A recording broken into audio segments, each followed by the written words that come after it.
Welcome to The Favorites, the podcast from the Volume Podcast Network. I am Chad Millman. It is draft week, folks, which means it is one of the most exciting weekends in April. Chances are the NFL draft will outrate the Oscars. That's how high the expectations are for the draft. People might remember that it was last year at this time that the draft saved every sports fan who was in a deep, deep pandemic depression, waiting for something to watch. The NFL had the draft. It was a monumental hit. I expect more of that this week. We got a big draft show. We got Action Network senior analyst, our draft expert, Matthew Friedman. We got former director of player personnel for the Buffalo Bills, Jim Monos, who has joined us previously. And of course, we have my BFF, my companion, Simon Hunter. What's going on, man? Chad, it's good to be here, man. Yeah, I had a weekend. I went to Vegas. I survived it, made a bunch of NFL draft bets. And after this show, I'm hating myself for making all these bets because I went down there and everything changes so fast. All these bets I made on Friday, I'm here sitting on Tuesday. I'm like, oh my God, so much has happened just in 3-4 days. So I'm excited to dive in now that we're here finally at the draft. As a professional bettor, when did betting on the draft become something that you found opportunity in versus it just being a novelty? I'm probably the wrong guy. Like, dude, I bet more on the Oscars than I did on the draft. I won huge on that Best Actress. So No Man Land, that was a big winner for me with her. So yeah, I don't know. The draft is weird where I do bet a decent amount, but this year I've been a little different where, like, when I was in Vegas, I'm meeting with two guys. They're my quote unquote minions now. So I have them, doing a lot of the run legwork for me and different stuff like that and talking to different people for me.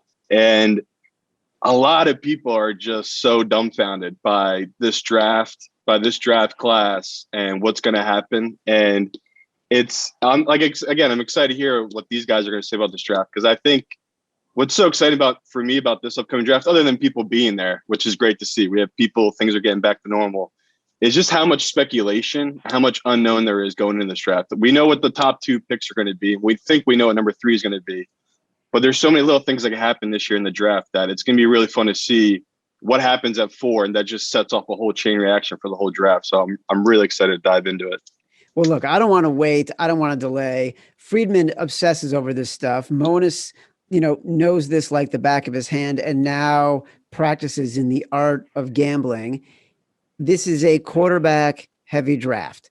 Trevor Lawrence, Zach Wilson, Justin Fields, Mac Jones, Trey Lance. It could be 4 quarterbacks taken off the board with the first 4 picks, and everybody has a strong opinion. Today, by the way, as the Action Network handle at Action Network HQ reminded me, is the 4-year anniversary of the Bears trading up to get Mitch Trubisky, which is always something that can get someone fired when they remind me of that. Monis, I want to go to you first, especially with quarterbacks. When you're handicapping the players in terms of floor and ceiling, break down the 5 quarterbacks. So I think Lawrence has been talked about enough. I think the ceiling, I think he still has a ceiling because I do think he has some work to do. I think all these guys do. Most quarterbacks do. But to say he's just the generational thing gets a little carried away. I think he is the best quarterback in this draft talent-wise. But he does have some holes in his game as far as just consistency. He does make some strange interceptions, I felt like, sometimes early in games that lead you to, for a guy that's played a lot and you're counting on. So I think some of that, but for any quarterback, his athleticism, arm strength, it's sky's the limit. He'll be good enough to win a Super Bowl with, I think, his skill set, and his floor doesn't look too bad either. Well, when you say he's still got a ceiling, and then you mention interceptions and some things that you saw, what is that? Is that a physical thing? Is that a decision-making thing? How do coaches go about fixing that when they get a player like that? It's decision-making for me with him, and that's why you don't get too concerned about it, because he's, obviously he's smart enough, capable enough. He'll clean that up. I think the ceiling is because, like, I think there's more to come because he still takes hits he shouldn't take. So there's some things he's going to have to really do to protect himself. And just some of those turnovers I thought were just a little strange for a guy with his skill set. Just strange decision making. That's the only thing I was confused on. Talent wise, no, there's nothing to worry about. For me, the next guy is Fields. I like Fields. This is the guy I just don't understand. I'm confused about. I've talked to enough people. There's no issues with him as far as anything that you need to see. You can see it on tape. Mentally, he's so intelligent, off the charts. He's blowing coaches away with his X and O knowledge, his leadership, his toughness. I'll never understand how he's not the second or third pick of this draft, but that's what we're going to find out soon. I can't figure it out. Then go ahead, Jed. I'm sorry. I just can't. I'm with you. I can't figure it out. And before you get on to the next players, I feel like this is the central point of the conversation. Yeah. He's proven it again and again and again at a very high level. And when you talk about Mac Jones and Friedman, I want you to weigh in here. You talk about Mac Jones, you talk about Trey Lance, you talk about Zach Wilson. They're Mitch Trubisky to me. They're Carson Wentz to me. They're guys who did it for 1 year and had outsized success versus what the expectations had been versus what their skill set had traditionally shown. And Jim, you can back this up too. Quarterbacks at the NFL level who tend to succeed tend to have played a lot in college football. And Justin Fields has done that. Trevor Lawrence has done that. It makes no sense to me that there is a narrative around Justin Fields that he should not be the number 2 pick. Friedman, you've got a big board. You put it out there. Tell me I'm right. I agree with you, Chad, which, I hate doing. You hate doing that. But I absolutely agree with you. And it's great to hear Jim say that, because Jim has that NFL background. Like, he has the scouting eye that I will never have. But I absolutely agree. When we look at these quarterbacks, when they were in the 2018 recruitment class, Lawrence was 1. But 1A was Justin Fields. Lawrence was the number 1 pocket passer. Fields was the number 1 dual threat quarterback. They both played multiple seasons at big programs. Nothing Justin Fields did would make you think that he can't do it in the NFL. And Jim, I think you're right about the ceiling that Trevor Lawrence has. I think Justin Fields has a ceiling that is right there. I mean, almost as close. I mean, he has the best combination of passing ability and rushing ability out of any quarterback in this class. And increasingly, it's a passing league in the NFL, but the quarterbacks who have success are the guys who are able to move around and buy time in the pocket and scramble when they need to. And I think Justin Fields has the ability to do that. Chad, I'm with you. He's my number 2. It's not even, I can't believe he's not the number 3 pick. It's, I can't believe he's not the number 2 pick. All right, well, let's talk about Zach Wilson then, because it makes no sense to me that Zach Wilson is getting as much hype as he is. Friedman, where do you have him on your big board, and what are you seeing in him that gets people excited? And what are you seeing in him that makes you think, well, he's not Justin Fields? Well, he's the number 4 quarterback for me. I have Lance ahead of him. And with Lance, it's the combination of his youth and his rushing ability. You put those two things together, and he has some mechanical issues, but I think he can clean those up. With Wilson, he's got the arm. The decision-making is somewhat suspect. He's got this gunslinger mentality, and he has the arm to make it pay off 80% of the time, but that's not going to cut it in the NFL.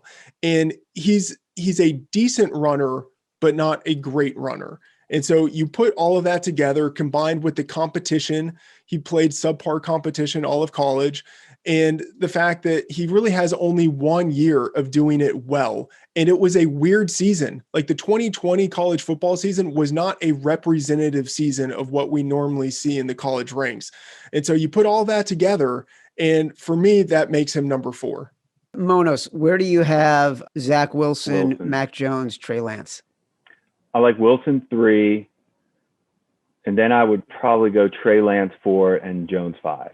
Wilson, I agree with that, Matt. He's concerning for a number of reasons too, where he came into the season. I know scouts that had him rated as a free agent coming into this year, and they started seeing him throw the ball around against, whoever. You don't want to kill him for competition, but he does have a talented physical skill set as far as moving around, throwing the football. It's obvious. What he hasn't faced is pressure. That offensive line at BYU is outstanding. He is going to have, the game is going to come really fast to him, which he hasn't seen. You can't really duplicate. Like, Justin Fields has seen what he's going to see in the NFL. Lawrence has seen those types of playing against Alabama, playing against Ohio State. You're playing against the NFL. So I think Wilson does have a learning curve with that. The interesting thing I did hear is I heard some questions on his leadership ability, as far as being just a total team guy. And it's okay to have an ego, but I've heard rumors even at his pro day where he was kind of doing his own thing, wasn't necessarily cheering on all the other teammates, who's he hanging out with on the team. So, you got to factor that in a little bit with quarterbacks. Not that they have to be best friends with every player on the team, but that leadership thing is big. I mean, can he handle what he's about to be the face of a franchise? You said something really interesting. Simon, I'm going to come to you for a question in a second. Before the season, Zach Wilson, this infuriates me. It infuriates me because it's Mitch Trubisky all over again. It is. Zach Wilson before the season was rated as a free agent quarterback. He has a big year against no competition behind a great offensive line. So why are all of a sudden scouts deciding everything they saw that was physical outweighs the advantages he had that allowed him to showcase those physical gifts, which, by the way, he had not been able to showcase in any other year. So all of a sudden, he's a superstar, 1 year development behind an all-world offensive line against terrible, terrible competition. And this guy's going to be the second pick in the draft. Jim, that is idiocy. It is idiocy in the science and art of scouting. It makes no sense. It's because he blows you away when you just see him throw the football and the way he can deliver things from awkward angles. And he does make some special throws in games. And when you hear that before the season, that's just how some scouts may have seen him and whatever. They didn't dig in hard enough maybe. But I agree with you. It's maddening. Basically, Chad, if you're a GM right now, this is like you're listening to your area scouts right now, where Matt's going to tell you why he likes Trey Lance better than Wilson. And I can tell you why I like Wilson better than Trey Lance. And then we'll get Simon. He'll have it probably stacked differently than we do. And then Chad, as you as the GM, now you go ahead and then make your pick. That's how maddening it can be being a GM when all your scouts see quarterbacks differently. The whole thing's stupid. I got to say, it's just stupid. I can't believe this is how we're deciding the fate of teams. No wonder it's like such a stressful job being in a personnel department. You are rolling the fucking die every single time. There is no question about it. I could tell you, if I told you those stories about why we like Trubisky, and you want to talk about ceiling, how many times that came up with him where, oh my God, he's got all the physical skill set. He really didn't have the physicals. He doesn't throw the ball that naturally if you watch him. He's not the most accurate quarterback. So you look back on it and say, why did we force it? Why did people force Trubisky into this thing when Mahomes was the opposite, like we talked about, where he made every throw, but it just didn't look right. Like, that's not going to work in the NFL. But yet you saw it. You saw everything you needed to see. And that's how I feel about Fields. I don't understand. We see it all with Fields. I feel like Fields should be compared to Lawrence more than these other guys. I just think it's two, and then you're guessing. Simon, how much does this remind you of just betting generally? First, I just want to say I'm a nice co-host, Chad. I let all these other guys talk after you had the audacity to put Carson Wentz in the same sentence as Trubisky. Carson Wentz, the guy that was up for an MVP, got his team to be a number 1 seed. I hate you, Chad. Yeah, I think when it comes to quarterbacks, like he just broke it down. I think these guys know what they're doing in the sense that we all can throw in the film. We can watch these guys. We can see who has talent above these other people. I think what get lost is all the other BS you just talked about. All these other voices in the room. Everyone has opinions. Everyone has agendas. This QB class is just this pure, perfect cosmos. Like, all these things come together of these 5 guys. All of them have strengths. They have flaws, different things. The Justin Field things, like he was talking about, does not make sense. You're talking about a guy that's running a 4.4 that can throw and is smart. I don't get it. I'll never understand why he's not the number 2 thing. The episode thing came out, and it's like, I get that. He says he is under control and it doesn't really affect him. that's just another one of those things where it's like they just hear little things like that, and a GM immediately might be like, okay, well, at least I know this guy over here doesn't have to deal with that or whatever. So it is just weird where we're at this point now where it's like, what do we know about quarterbacks? We all know it's all about the situation they're getting drafted into. Rosen, bust. Look at the situation he was drafted into. Is that really his fault? Sam Darnold, bust. Is that really his fault? What did the Jets do to make him improve? We see what the Bills did. We see what the Baltimore Ravens did with Lamar. When teams surround their QB and they dictate their team to the quarterback, you can see that that's when the talent excels. So just looking at this draft class, I like all these guys, but all of them have different weaknesses. So coming into it, I don't understand anything, but we're going to get into it here about the whole Mac Jones thing. I'm going to lose a ton of money when Mac Jones goes third overall. And I didn't believe it. I still don't believe it. But after seeing his presser, who the heck talks about everyone dying by Sunday? Unless you're just prepping the fans, being like, listen, this is going to hurt, but this is what I'm doing. So I've been fighting it. I've been betting against it. I honestly am finally giving into it. I really do think Mac is actually going to go at 3, or Kyle Shanahan's the greatest acting coach we've ever seen. All right. So obviously you're referring to Kyle Shanahan when asked at a presser yesterday, said, will Jimmy Garoppolo be on the roster on Sunday? He said, I can't even tell you who's going to be alive on Sunday. So, not the shiniest and brightest of responses, but he's just not tipping his hand. You say you are heavily, heavily invested in Mac Jones not being drafted number 3 as far as bets go. Yeah, I basically, it opened at 15.5, and I was like, okay, that's good value. I could see him, the Patriots taking him or some team taking him from that 10 to 15 range.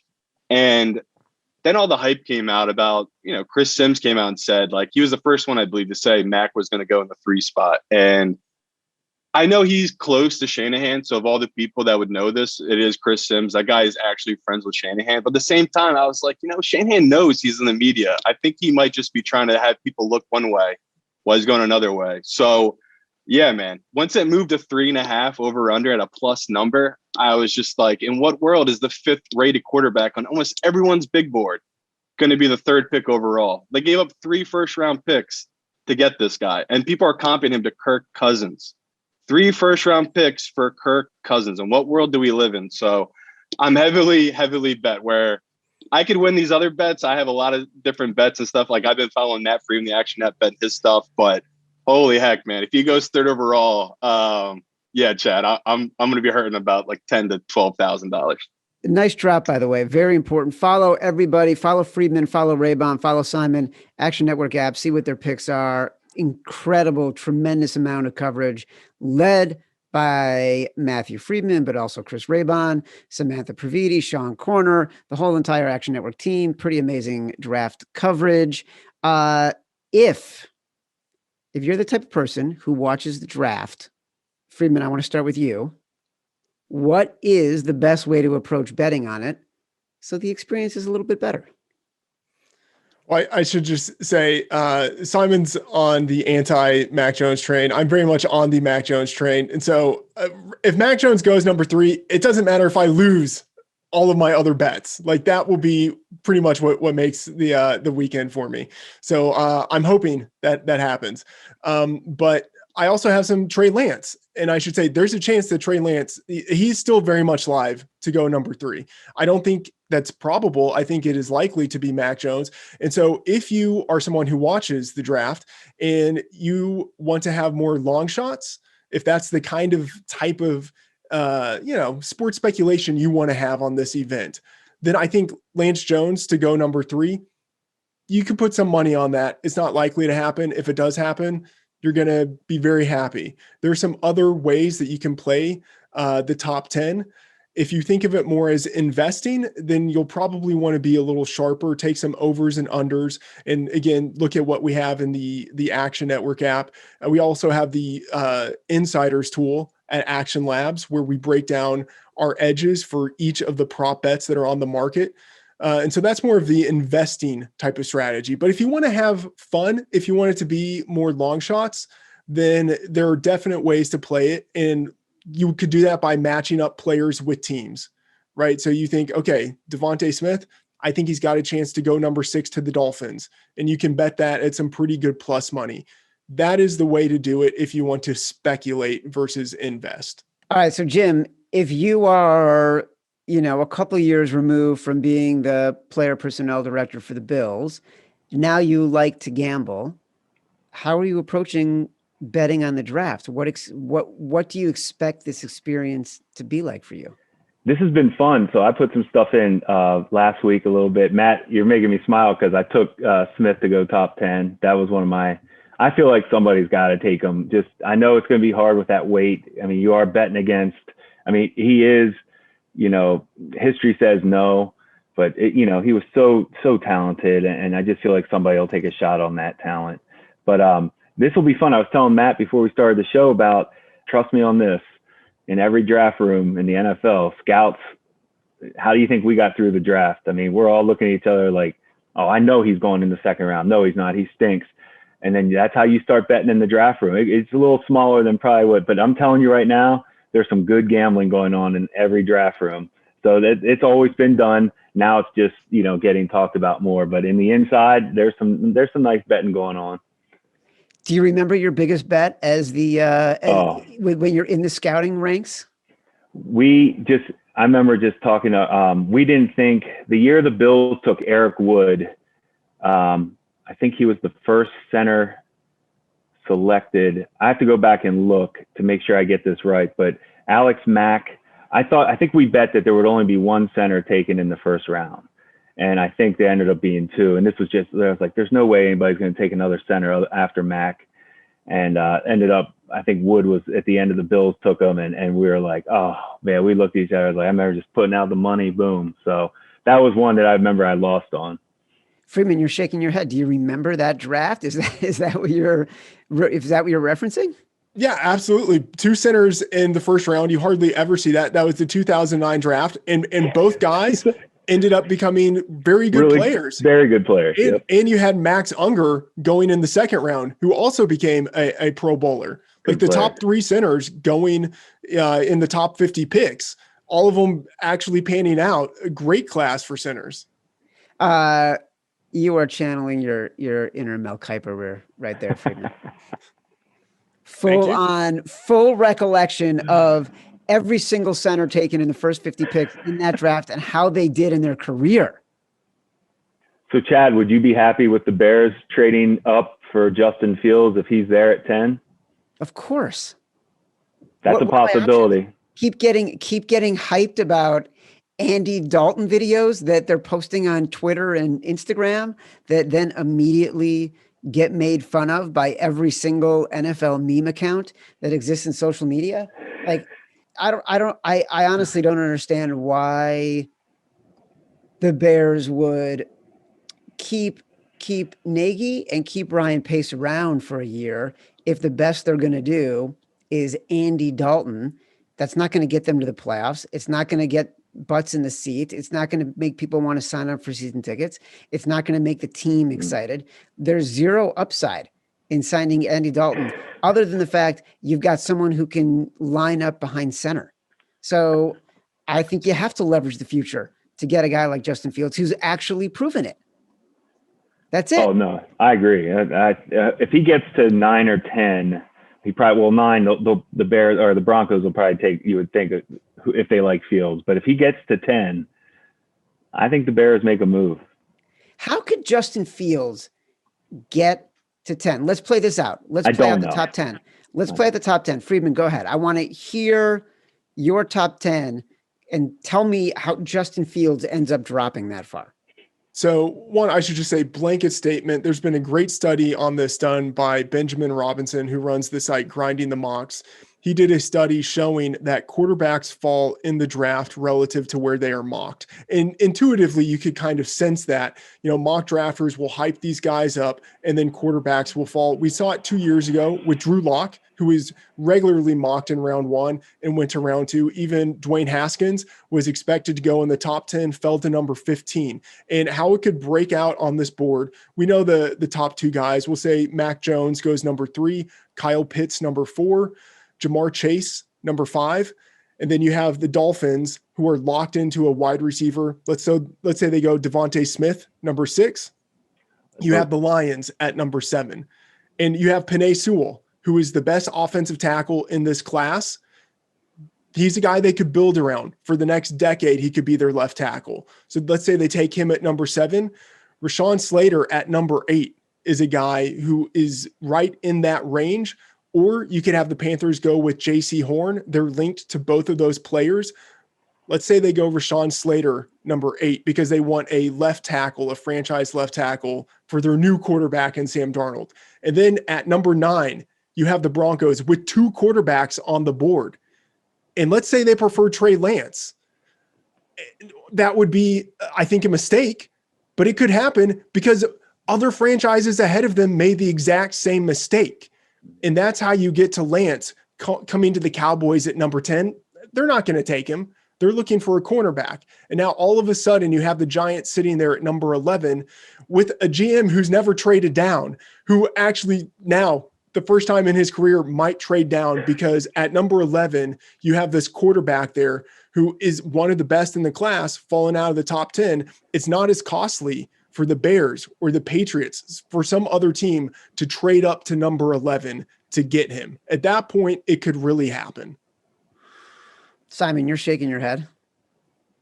No, I mean, nothing like no one knows. I mean, Matt can tell you himself, he loves drafts. I don't, off the top of my head, I can't remember anyone that gets the top 5 picks. Like, we have consensus. Everyone's saying like the same kind of mocks what the top 5 picks are going to be.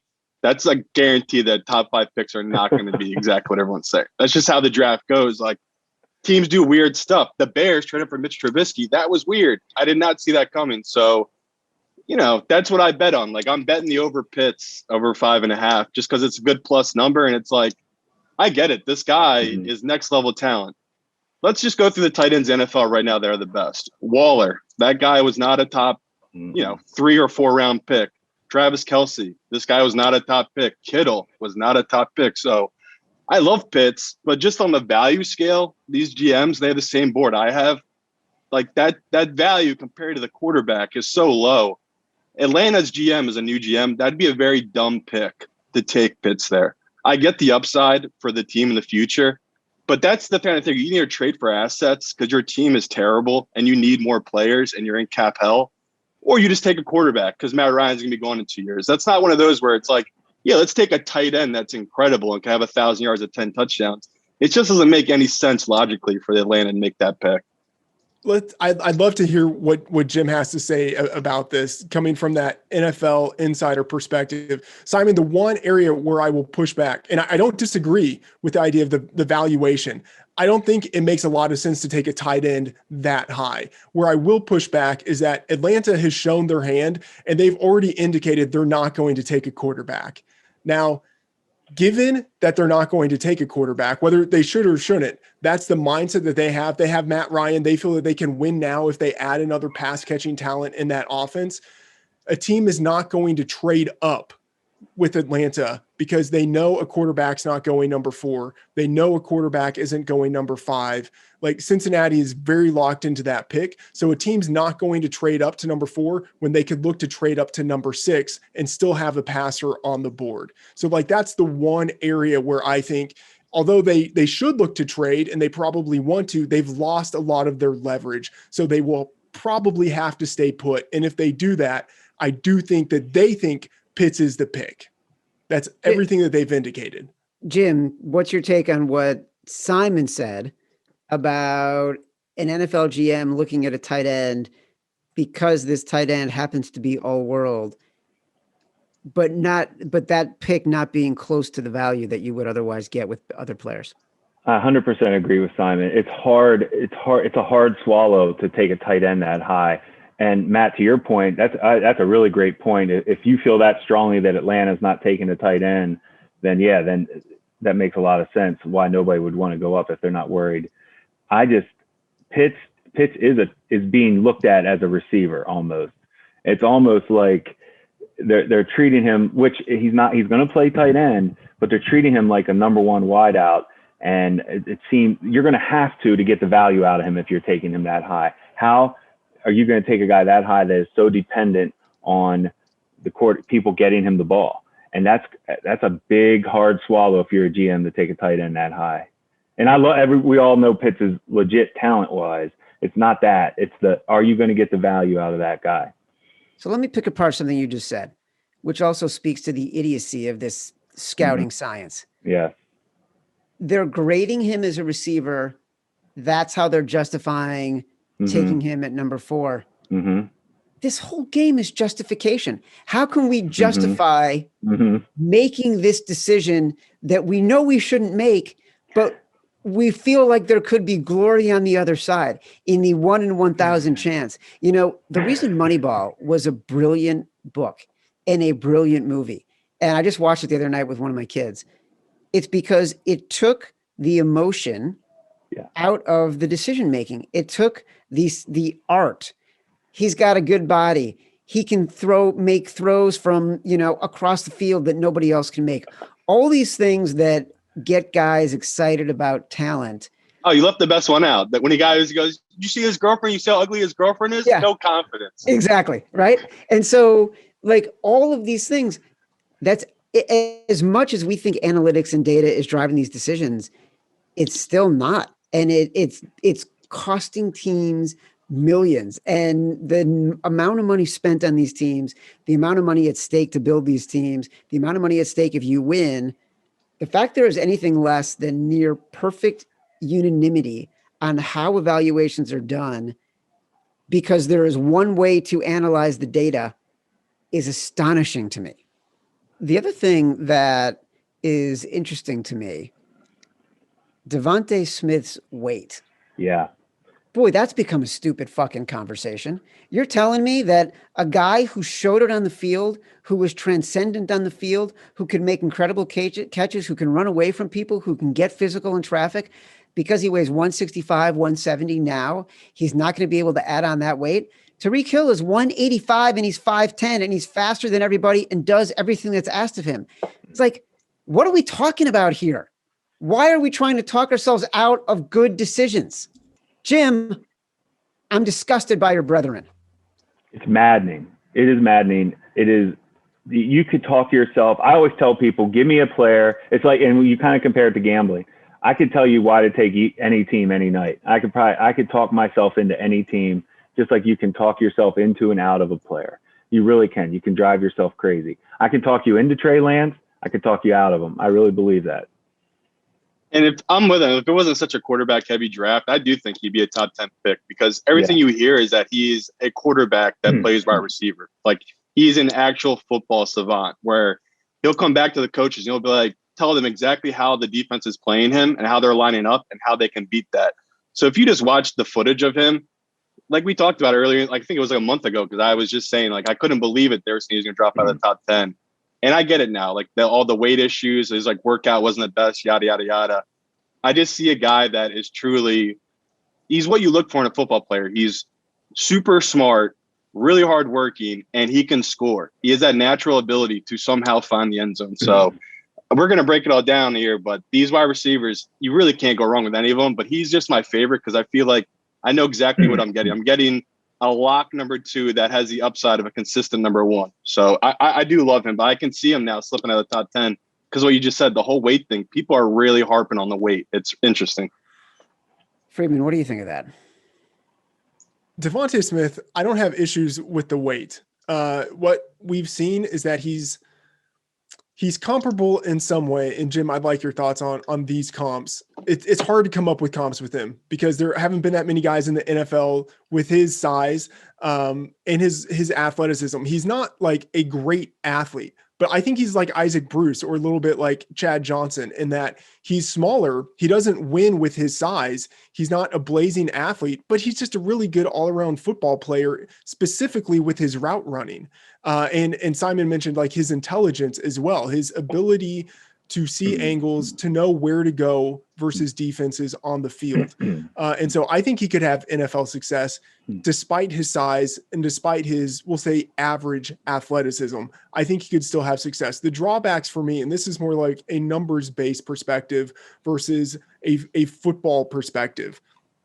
It's a little bit disconcerting that he didn't break out until his junior season. And normally we see guys when they go in the first round, the guys who tend to do well in the NFL are the guys who go early to the NFL, the guys who leave as redshirt sophomores or juniors, the guys who go in the first round but go as seniors typically they don't go a year early because they weren't going to be first rounders. They were probably going to be second or third rounders, and they had to stay another year in order to improve their draft stock. And so he might go in the first round now, but I think it's troubling that he could have gone to the NFL last year, but he didn't because he wasn't going to be drafted ahead of Jerry Jeudy, and he wasn't going to be drafted ahead of Henry Ruggs. Like, NFL evaluators last year looked at him, and even though he was the most productive guy on that team last year, they still thought he's not as good as these other two guys. That is a little bit more of a red flag than his size. Yeah, it's a hard pick in the top 10 because you're battling the history of these. I just had a little chart up here that I was looking at that my friends and I were talking about last week with receivers under 170. The history is awful. They don't make it. You know, the one thing that he does have that I've talked to, my friends are still scouting in the NFL, he has elite toughness, like that you can't find. And those guys do seem to make it in the end, like those receivers that have that kind of toughness, because not every receiver has that, like, I'm going to do everything, I don't care. He has that. So if you're drafting him, you feel good that he is going to make it. How great will he be? We'll see. But to take him in the top 10 with that weight, it's hard. And Chad, it goes back to everything you keep saying. It's maddening. So, all right, let's talk about some best bets. Yep. Let's give people something actionable. Jim Monos, former director of player personnel for the Buffalo Bills. Go first. Give me your best bets for draft night. My two that I put in that I got decent odds at were Surtain being the first corner. I do feel like he's going to be the first corner because he's just a little, not that Horn isn't valuable, but Surtain is clean. Like, he's clean all the way across the board. Horn has there's some issues, not off the field, but he does have some things that might concern some teams. Here we go again with talking yourself out of guys, but Surtain is clean, nothing to worry about. So I feel like he'll be the first corner. I think that I got one first D lineman, the Michigan Pay. I took him as the first D lineman drafted over Phillips from Miami, only because, once again, Pay is clean. Phillips has a concussion history, and concussions scare teams away. So I thought there was some value there. And I think it's worth throwing something on Fields, going third. I guess I'm hoping these teams are evaluating talent, and the 49ers are just sitting there and they pick Fields. But, I don't know how he could last. So I threw a little something on him, even though it looks bad now. I just still threw it down there. There was one more that I did. Elijah Moore, the receiver from Mississippi, to go in the top 32. I put him in a week ago and got good odds at that. Those odds have changed drastically, so I thought that was a good play. Let me ask you a question. So you were talking about Kwity Paye for Michigan as a defensive lineman. So first defensive lineman picked. And J.C. Horn, you were comparing him to Patrick Surtain. Yeah.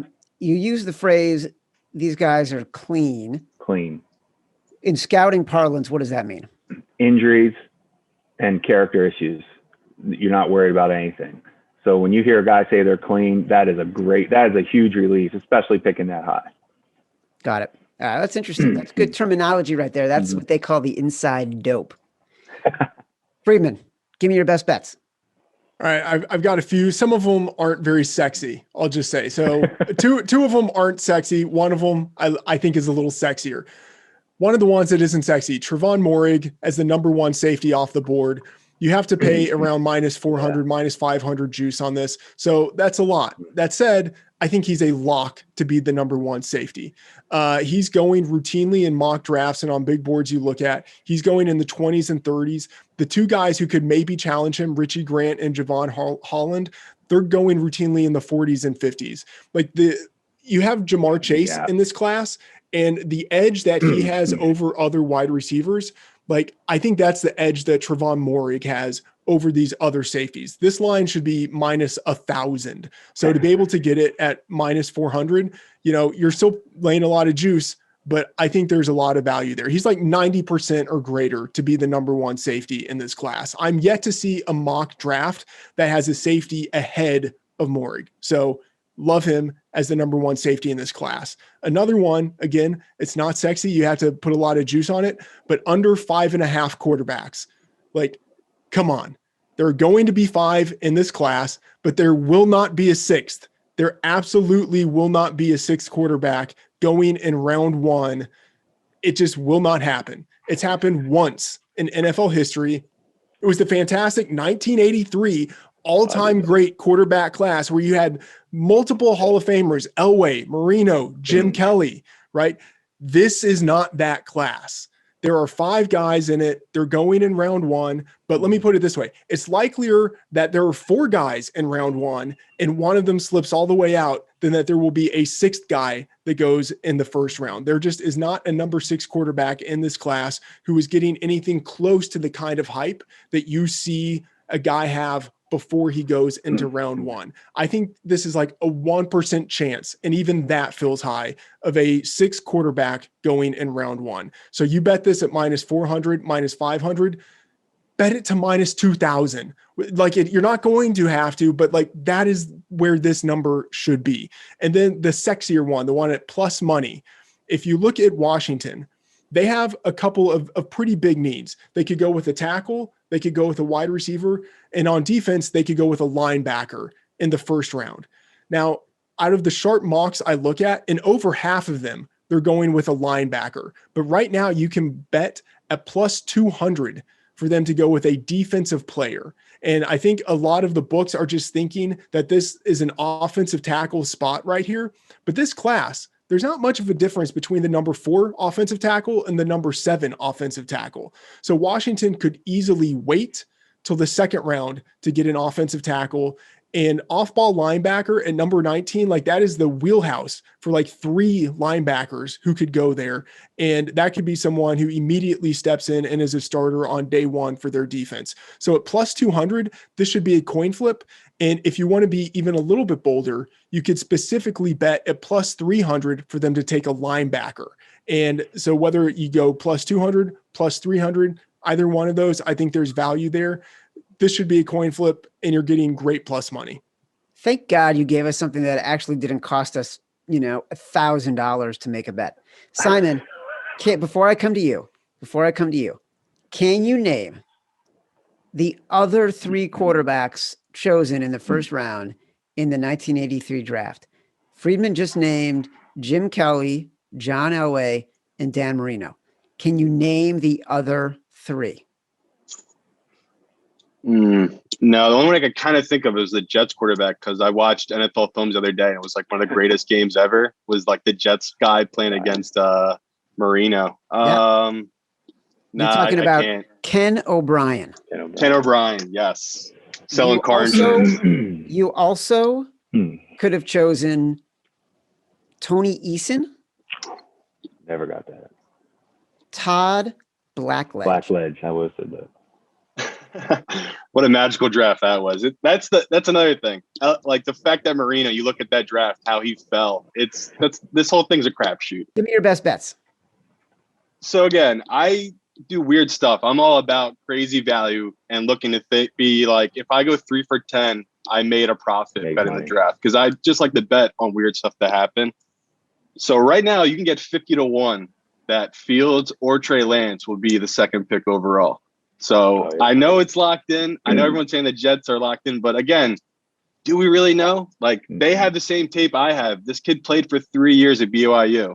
He averaged his first year, I think he had 13 touchdowns, 5 receptions. His second year had 15 touchdowns, 10 interceptions. So again, I know he made a huge jump. That was pretty amazing, but I still think there's an outside chance something crazy happens here at picks 2 and 3. People have locked in right now that Chase is going to be the 5th pick for the Bengals. I'm hoping the Bengals GM's smarter than that. I think he can look at the history and see that how do teams win Super Bowls? They win on the D-line, they win on the O-line. I have a quarterback coming off a terrible knee injury. I mean, everyone saw this guy's scar online. His knee got jacked up. I have no idea if Joe Burrow's going to be good or not, because he was under pressure constantly last year. And we all know we all talk about David Carr, Andrew Luck. These guys that get hit early in their careers, it just ruins their career. So I'm praying the Bengals take an O-lineman at the 5th pick. And right now you can get plus 200, plus 250 at certain books that they draft an O-lineman. So that's another bet I really like right now. And I already talked about Pitts over 5.5. You can get that some books at plus 250 now. So those are a couple things. I'm betting things are going to happen. So I'm betting a crazy good value that they're going to happen that way. I like your 50-1 pick. Me too. I think that's really interesting. Yeah, the odds have gotten better. Like I bet it earlier, and then all this Fields have just been dropped. Like again, I'm going to lose so much money when Matt goes 3, but Fields has just been dropping his odds. Like I think his over under now is like 9.5 at some books. Yeah. So you might be able to keep waiting, and that Fields will get better odds to be picked the second pick overall. I'm definitely going to take it again because, like I said, it's up to 50-1 now. So I'm just betting on that these GMs have kept things in tight. I don't know. I mean, he can talk about from personal experience. You never know when the owner is just going to walk in the war room and say, I want to take Haskins. I don't care what anyone wants to do in the Washington football team. And they took Haskins. He's off the team in 2 years. So you never know the owners. And that's why I like betting. I like to bet on weird things happening because people wake up draft day morning and it gets weird. I mean, like another one, the Browns owner having a homeless man tell him to take Johnny Manziel. The list goes on and on. So I'm betting on weird things to happen. Jim, did the owner of the Bills at any point come into your draft room and say, we got to take this guy? He wishes he did. He still wishes he did every night, probably. He told us who to take. We just didn't listen. Did he tell you to take Mahomes? Yeah. 100%. 100%. Well, I bet you wish you had that one back. We all do. We all look well. McDermott's still there, so that's good. I mean, but he had a chance to say yes too. We all did. But we talked about that before. Where the whole NFL missed. He should have been the first pick of the draft. So, well, and I agree. And Simon, that is so true. I love that. It's almost too scary how they've just placed Wilson onto the Jets from the start. But the Jets haven't come out and say anything now. You know, sometimes you wish it, you'd love to see the Jets. I would love to see the Jets take Fields at 2. I'm with you, but I know I love that. At that value, bet. Yeah, at that value, why not? Why not? It's just one of those. It's like betting on these golfers. Who really knows who's going to win these golf tournaments? Same thing here. It's like at that value, you have to hit it once every 50 years, and you're paid out. So I'm liking the value here. That something weird is going to happen because, like you just said, the Jets have said nothing. No little weird inkling either. So it's been very interesting how quiet they have been. All right. Jim Monis, former player personnel director for the Buffalo Bills, friend of the podcast, turned professional bettor. Matthew Friedman, friend of no one, but also an excellent prognosticator when it comes to the draft. Simon Hunter, my BFF, co-host of the Favorites podcast. Thank you all very much for your informed conversation. I am Chad Millman. This has been The Favorites from the Volume Podcast Network. Download it, Spotify, Apple Podcast, wherever you get your podcasts. We will be back on Thursday for the Thunderdome edition of The Favorites Podcast. Till next time, love you.